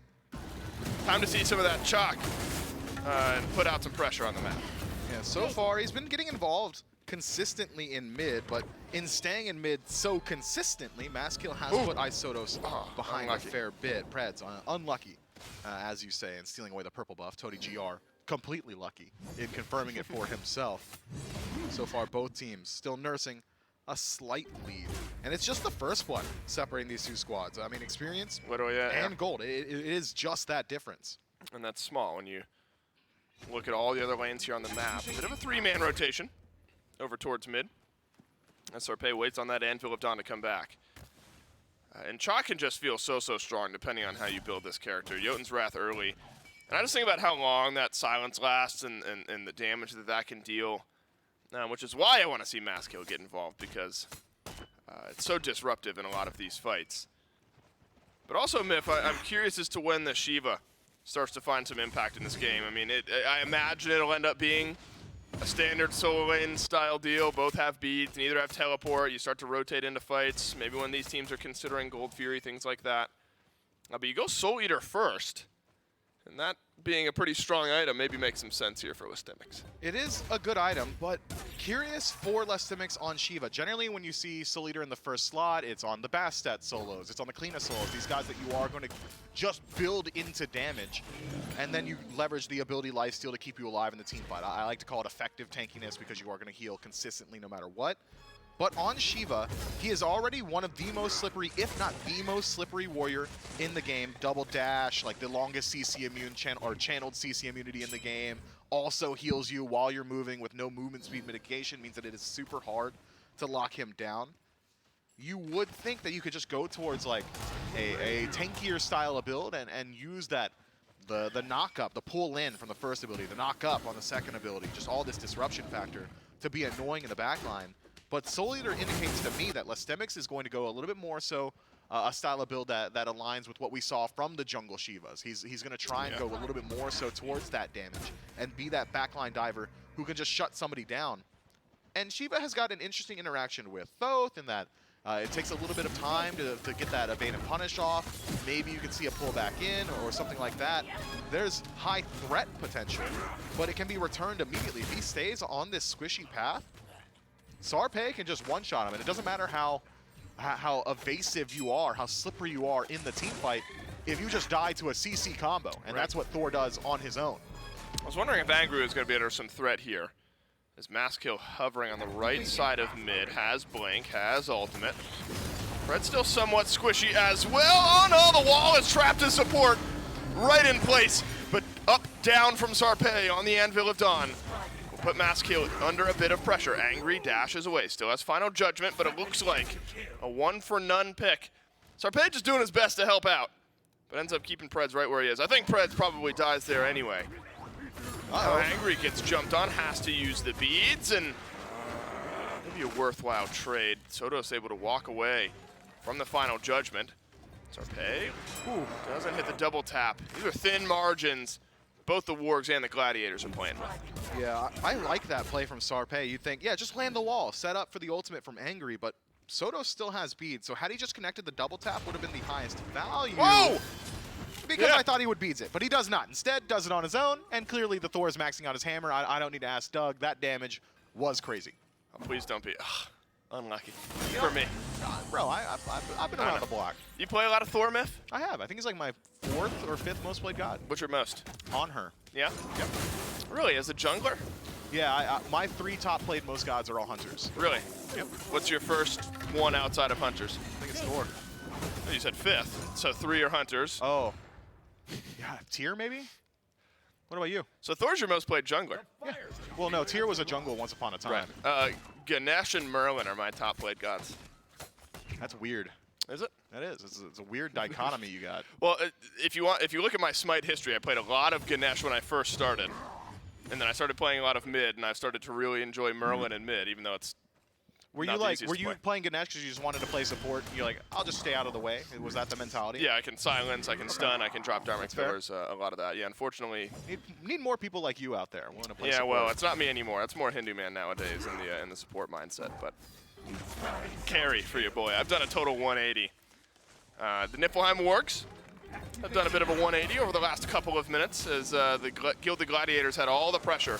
But Sarpé able to turn things around, and it happens again as the Circle of Protection will sustain up through the Grasp of Death.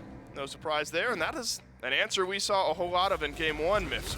No. It's done. Dashes on the other direction, and Angry adds another. The Niflheim Wargs, they are pairing up their combos so effectively. And now Rotwin, in his attempt to kill off Sarpé, may have just killed himself. Spirit Ball would have confirmed it. Wing Gust might. Preds tanking up the Tier 1 tower. Shell He's got God! Oh my God. No! Well played by Rotwin. The shell, with like 50 HP, jumps him out.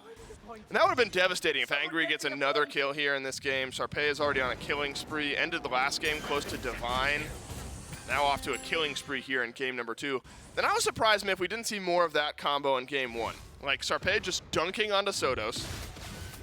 And an immediate final judgment sent out from Angry. Things like that, or he's burning the bees. We didn't see that a whole lot in game 1. Now get a good example of it early here in game 2. Yeah, look at the level leads already established. Sarpé, 2 levels up, 2 levels for Angry. So both jungler and mid laner for the Niflheim Wargs have already got their second relic available, and we'll be able to continue that aggression that you are calling for. Similarly, elsewhere on the map, there are some XP gaps extended the opposite direction. Gilded Gladiators, namely Rotwin, able to pull 1 level lead over his opposition, Preds. Sarpé, he's doing it.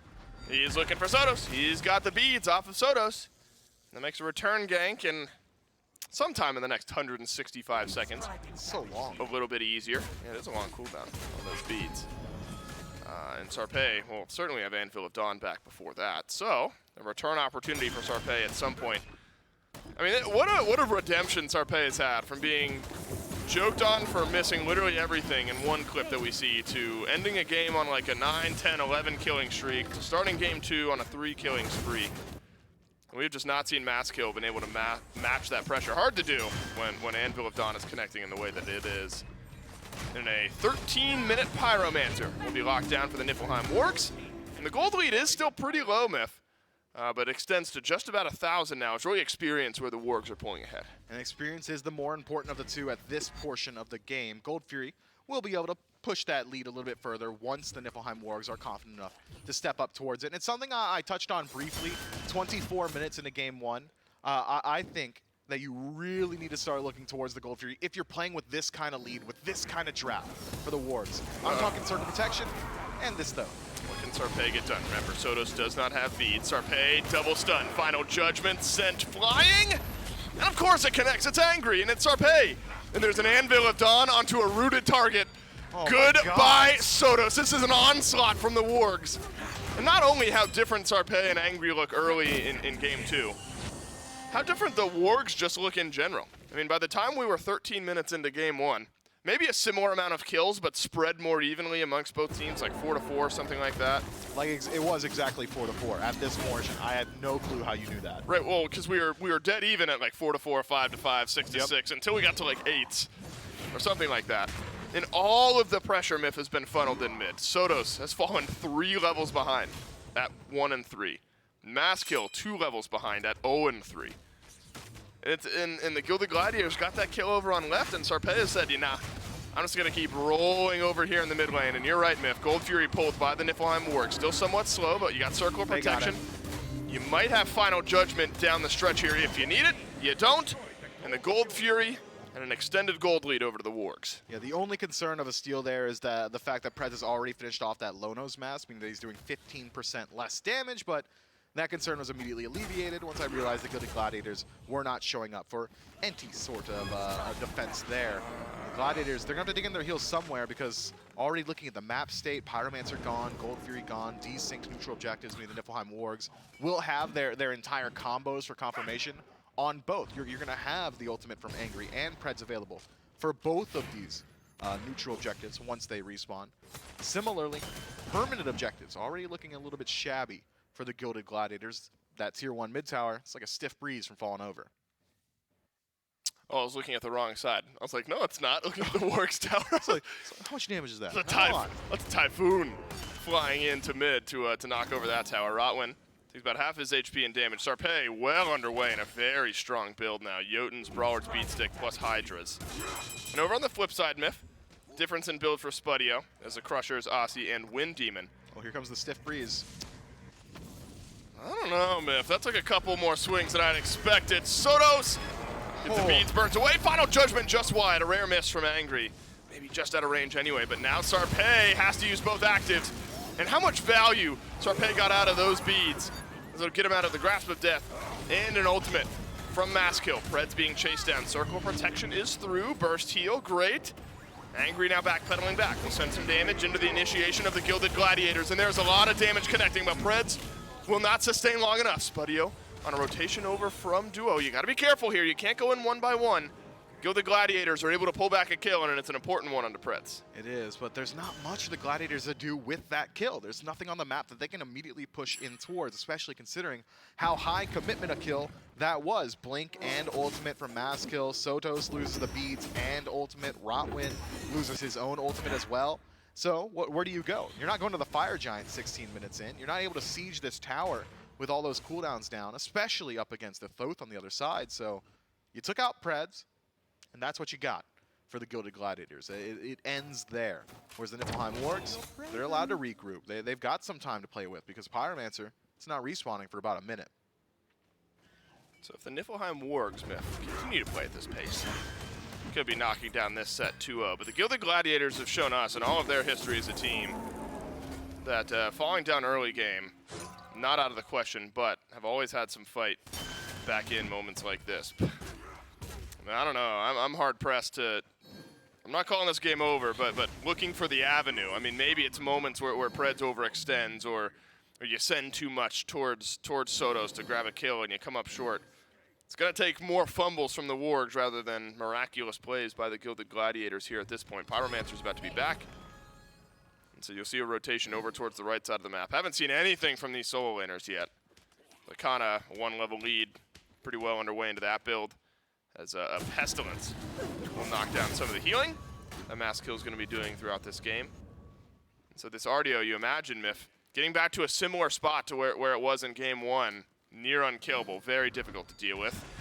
Wouldn't you guess it, Sarpé is dunked down in mid, this time Grasp of Death, no good, Circle Protection as an answer from Preds.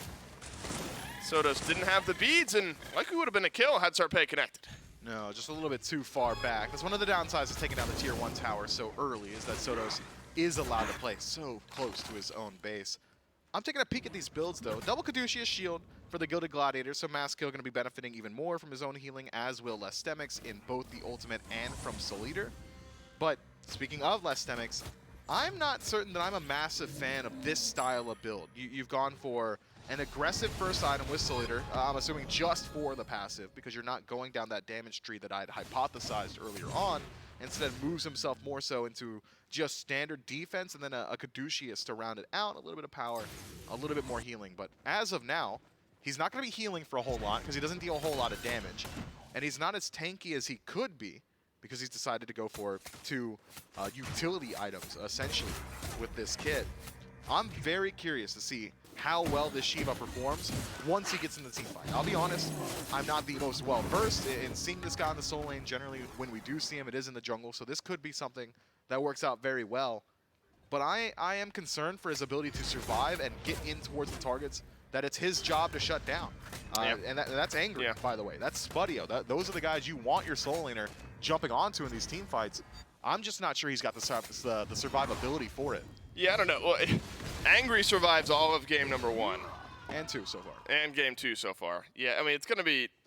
I mean, it's difficult for anyone to get onto a Thoth. Regardless, I mean, you could cover up the name Angry, and it's hard to get to a Thoth anyway. But Angry now, after game 1 and the career that Angry has had, has definitely proved that there's a little extra something when this guy is playing this pick. So I agree, Myth. I think I have high hopes that the Shiva is able to get something done, but expectations may be a bit mismatched there.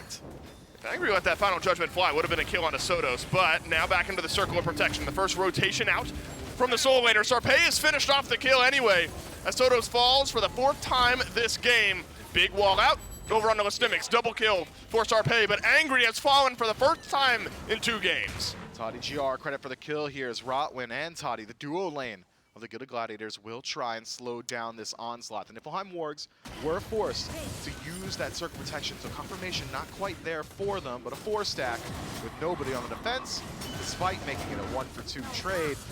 It's also going to pick up a Primal Fury on the tail end, pushing this lead even further, and that's just great play, great initiation from the Wargs, closing gap on its Sotos, forcing him out early, utilizing that global, semi-global presence from Sarpé to finish off the kill, and then circle their way back into the team fight. And how many times have we seen this counter initiation from the Wargs work out?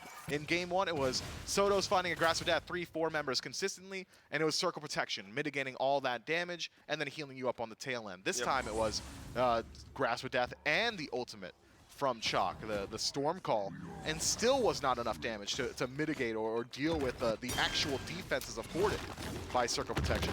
Immediately healed up, and then the entirety of Niflheim Wargs can fall back and take the objective for themselves. Maybe an Ankh pickup would help here, or maybe a Belt to the Berserker, so you're actually getting value off this great CC that we're seeing, because something has got to change. Preds is getting so much value from his ultimate. Yeah, unfortunately, Miff, yeah, neither of those two are going to be the case. Everyone's already picked up their relics, and so Belt to the Berserker and Ankh are no good. You're going to have to itemize into that. Listimics jumped on here. You talk about prioritizing anti-heal. Pestilence, Brawler's Beatstick, Divine Ruin, Contagion. Everyone but Spudio's got some anti-heal, Miff, and of course, normally, traditionally, you'd think, well, Chalk, you know, there's some healing in that kit. That's annoying to deal with. But Listimics, with that ultimate, there's been some debates on Shiva and how that ultimate looks later in the game. Pyromancer, low, and gets secured by the Niflheim Wargs, but Rotwin was close by to make things interesting. Listimics does a decent amount of healing with that ultimate as well. And so, you know, the anti-heal that's been prioritized should go a long way here for the Niflheim Wargs, especially as we get a little bit later into this game.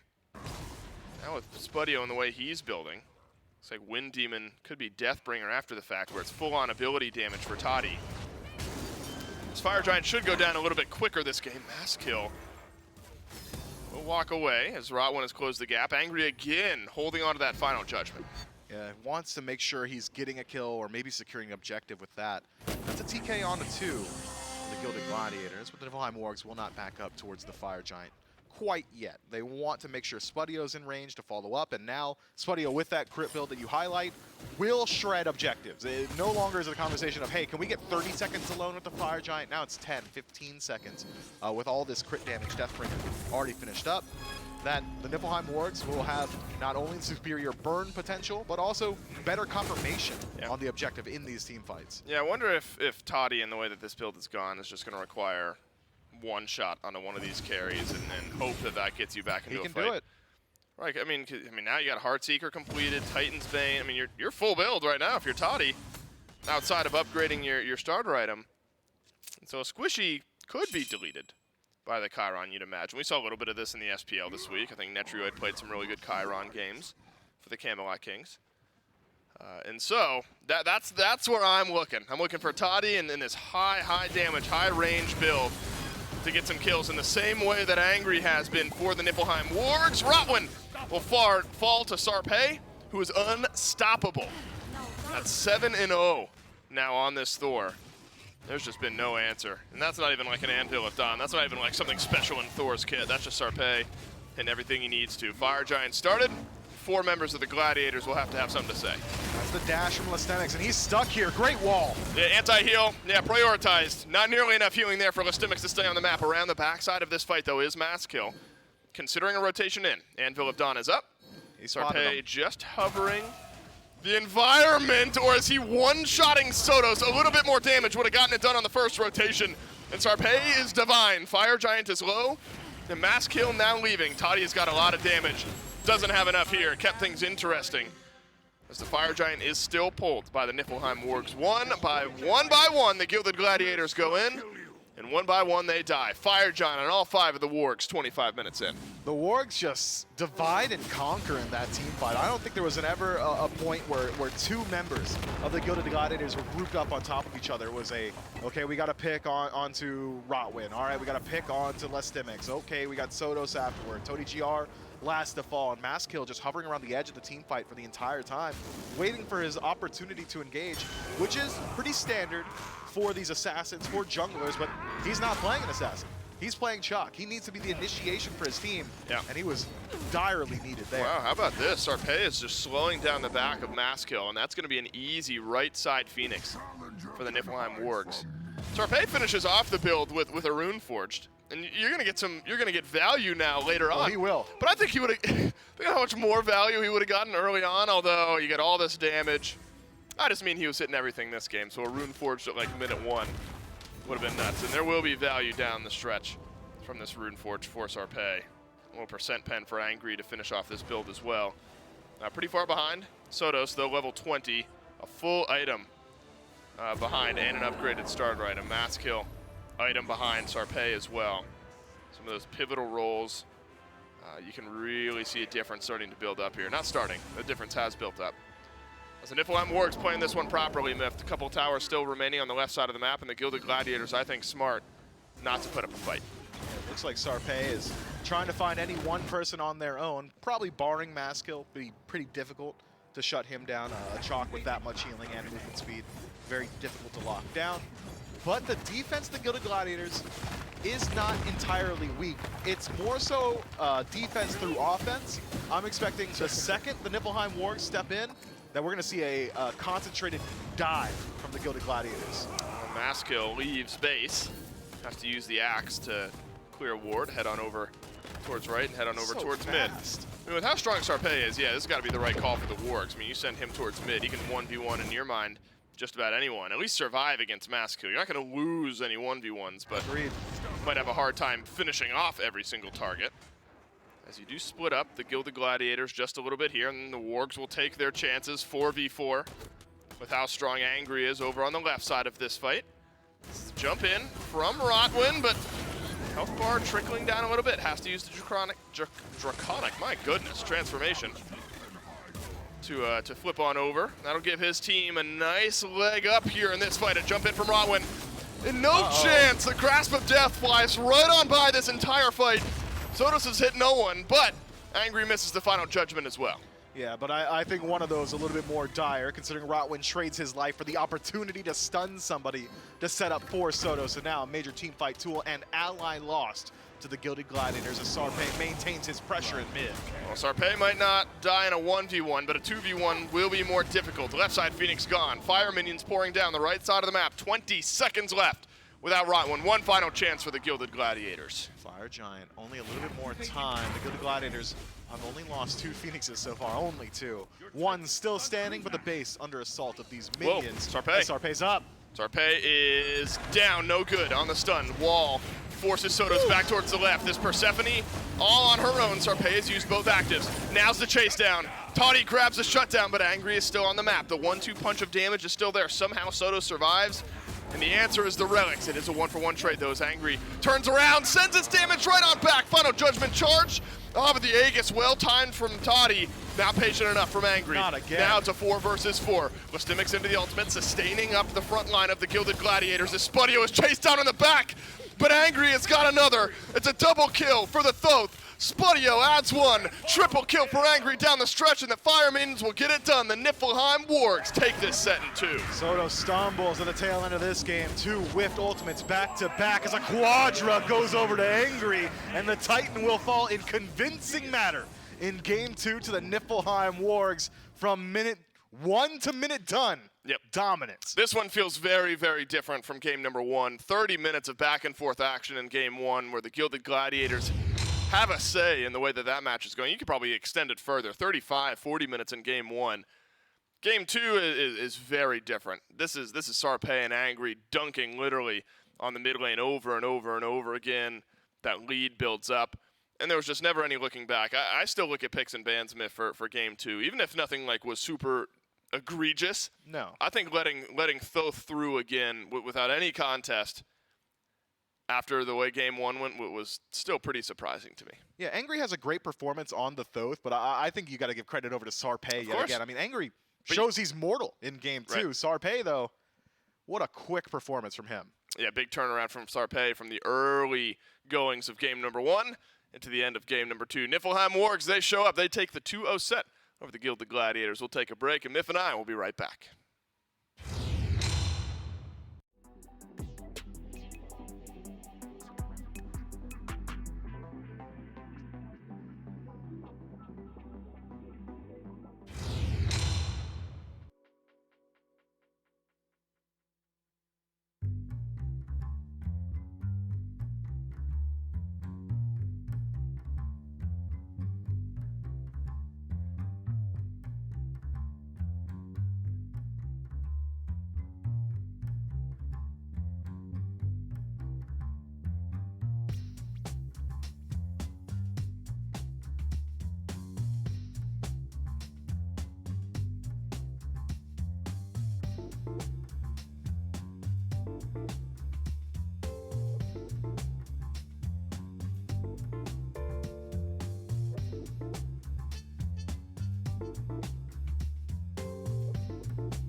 And the credits roll on this set as the Niflheim Wargs grab a win here in game number 2.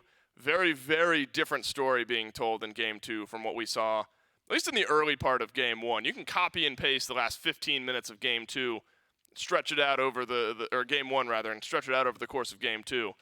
And you got pretty similar happenings here in this game. Niflheim Wargs, a pair of Thoth with a Thor, and at least stand strong in their other lanes.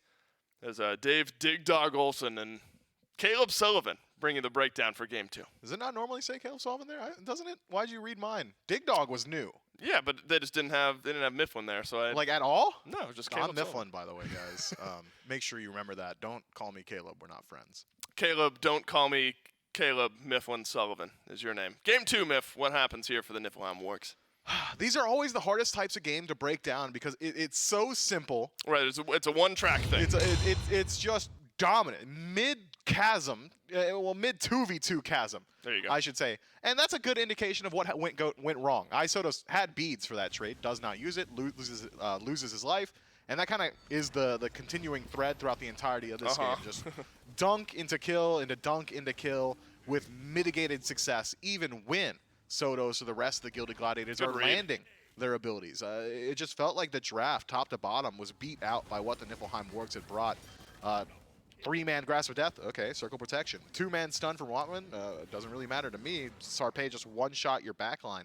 Even in picking more initiation, which is what I thought would be the answer to Angry on this Thoth, and it was. Angry shows he's mortal in this game. The rest of the Niflheim Wargs were able to step forward and, well, pick up that slack slightly. I am concerned with some individual selections from the Gladiators, specifically Lestimics. I don't think really ever saw the value of this Shiva selection, especially with that style of build. But it's hard to leave it at any one person's foot why this game goes so south. But it is pretty easy to say which 2 members deserve the most. And it's, well, the second and third names on the Wargs. Yeah, and look, Angry dies one time this entire set. And you had a 45-minute game into like a late 20-minute game. You get over an hour of in-game time, and Angry dies a single time.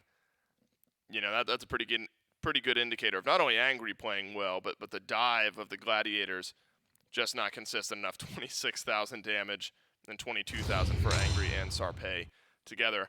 Niflheim Wargs, Miff, now stand alone as the undefeated team here in the EU SEC. We'll look at standings here in just a little bit, but I think a deserving team. I mean, we've seen some ups and downs from this roster, but in a very, very competitive region that is the EU SEC, it's not easy to win these sets, much less win 3 straight sets. And so the Niflheim Wargs, I think really in Game 2, show you, all right, we knocked the rust off a little bit in Game 1. We run back a very similar composition in Game 2 and are now the team to beat here in the USCC.